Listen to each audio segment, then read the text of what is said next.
Brigitte Macron a fait 2 apparitions remarquées ce 17 novembre 2022 dans des univers différents. Au sein de l'hôtel Matignon, elle a participé avec Elisabeth Borne au déjeuner des ministres et leur binôme dans le cadre de la 26e édition de la Semaine européenne pour l'emploi des personnes handicapées, CF, et à l'occasion de la journée du Duo Day à l'hôtel de Matignon à Paris.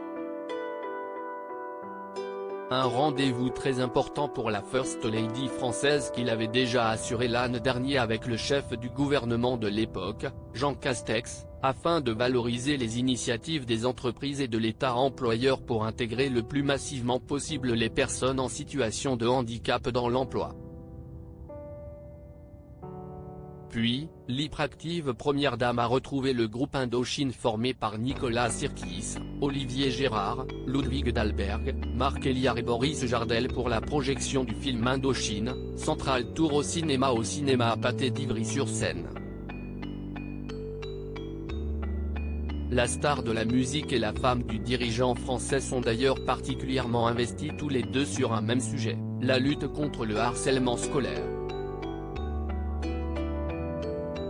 Brigitte Macron était ainsi récemment avec le ministère de l'Éducation Pap Ndiaye pour lancer la campagne Non au harcèlement à l'école, tandis que l'interprète de College Boy, une chanson qui aborde ce sujet, avait montré tout son soutien au regretté Jonathan Destin, figure de la lutte contre ce fléau décédé au mois d'août.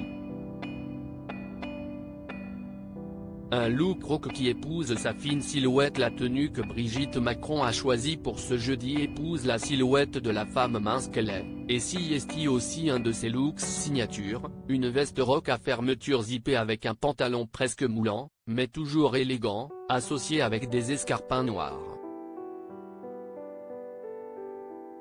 La mère de 3 enfants et grand-mère de 7 petits-enfants assure pour ce 2e mandat, affichant une santé et une taille de guêpe qu'elle entretient rigoureusement. Dans Gala, la première dame était revenue sur son quotidien et ses routines pour être bien dans ses baskets. Elle suit un régime de marathonienne à base de beaucoup de poissons, de légumes, de fruits.